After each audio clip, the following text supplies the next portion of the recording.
Let's read the question. The question says identify the components labeled as A and D.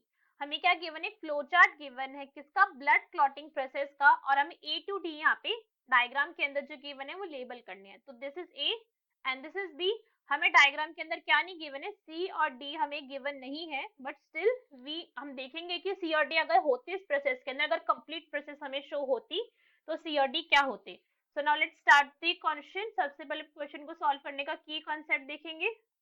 की concept क्या है कि हमें blood clotting process पता होनी चाहिए. ब्लड क्लॉटिंग प्रोसेस के बारे में हमें पता होना चाहिए कि कौन कौन से यहाँ पे एंजाइम्स आते हैं, कौन कौन से यहाँ पे प्रोटीन्स वर्क करते हैं, सब कुछ. तो अगर हम ब्लड क्लॉटिंग प्रोसेस की बात करें तो ये क्या है, कैस्केड मैकेनिज्म है. कैस्केड मैकेनिज्म क्या है, यहाँ पे कंटिन्यूअस स्टेप्स चल रहे हैं और बहुत सारे स्टेप्स होते हैं. कंटिन्यूअस स्टेप्स, एक के बाद एक, एक के बाद एक, एक के बाद यहाँ पे क्या होंगे, स्टेप्स होते जाएंगे. तो अगर हम हमारा फ्लो चार्ट देखें तो सबसे पहले क्या हुआ, हमें इंजरी हुई. इंजरी होने के बाद हमारे टिश्यूज ने क्या रिलीज करा, एक केमिकल रिलीज करा जिसे हमने बोला केमिकल ए. तो हमारे टिश्यू क्या रिलीज करते हैं इंजरी होने पर, ये रिलीज करते हैं थ्रोम्बोप्लास्टिन. क्या रिलीज करा उन्होंने, थ्रोम्बोप्लास्टिन रिलीज करा. इसके साथ साथ एक कंटिन्यूअस प्रोसेस चलती है जो होती है हमारे ब्लड प्लेटलेट्स के अंदर. ब्लड प्लेटलेट्स इंजरी होने पर क्या करते हैं, बिकॉज उन्हें पता है कि क्लॉटिंग उन्हें ही करवानी है, तो वो डिसइंटीग्रेट होंगे और रिलीज करेंगे क्या, अपना thromboplastin, that is platelet thromboplastin. अब ये दोनों ही थ्रोम्बोप्लास्टिन कैल्शियम प्रोटीन्स के साथ जाके कंबाइन करेंगे और फॉर्म करेंगे हमारा बी कंपाउंड. और बी कंपाउंड क्या होता है, बी होता है हमारा प्रोथ्रोम्बिनेज. ये क्या है, एक एंजाइम है, प्रोथ्रोम्बिनेज. तो हमें ए और बी तो पता चल गए, बट अब हम सी और डी को भी देखेंगे जो हमें प्रोसेस के अंदर गिवन नहीं है.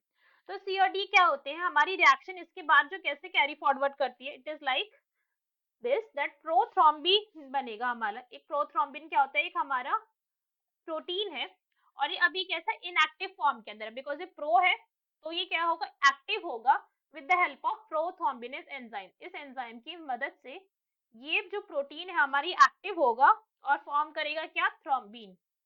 ये थ्रोम्बिन बन गया. अभी कैसी स्टेट के अंदर आ गया, एक्टिव स्टेट के अंदर आ गया. अब जो प्रोथ्रोम्बिन जो हमारा एक्टिव होके थ्रोम्बिन बना है, ये आगे की रिएक्शन करवाएगा, इसलिए हम इसे कैस्केड कह रहे हैं. एक के बाद एक, एक के बाद एक कंटिन्यूअसली स्टेप चल रहे हैं. तो यहाँ पे होगा आगे की रिएक्शन की कैटालिसिस होगी. कैटालिसिस कैसे होगी कि कैटालिसिस करवाएगा रिएक्शन की. आगे की रिएक्शन में क्या होगा कि फाइनली हमें बनाना तो क्या है, हमें फाइनली चाहिए फिब्रिन. हमें फिब्रिन के फाइबर्स चाहिए. बट ये फिब्रिन के फाइबर बनते किससे, अगर हम ये देखें तो ये बनते हैं हमारे फिब्रिनोजन से.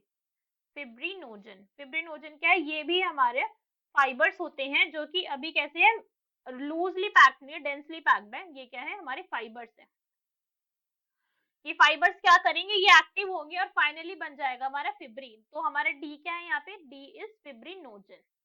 तो अब क्लॉट फॉर्मेशन कैसी हो जाएगी अल्टीमेटली, कि ये हमारा क्लॉट है, ये हमारे ब्लड है, यहाँ पे हमें चोट लगी है. सबसे पहले क्या करेंगे, जो ये फिब्रिन है, ये फिब्रिन के नेटवर्क आएंगे और यहाँ पे हमारे प्लूरे ब्लड के अंदर ऐसे मेशवर्क बना लेंगे नेटवर्क का. ऐसे पूरी छन्नी जैसी होती है, जैसे सीव होती है, ऐसे पूरा नेटवर्क बना लिया. अब इन नेटवर्क के अंदर आके जगह जगह पे प्लेस हो जाएंगे हमारी प्लेटलेट्स. ये हमारी ब्लड प्लेटलेट्स है, ये पूरी इन्होंने आके इसको कवर कर लिया और ये अभी कैसा हो जाएगा, ये क्लॉट जो है अभी हो गया अपने आप में सॉलिड हो गया. और अब क्या हो गया, क्लॉट फॉर्मेशन हमारी कंप्लीट हो गई. So from this what we can say that our correct answer is A. Hope you understood it well. Best of luck. Thank you.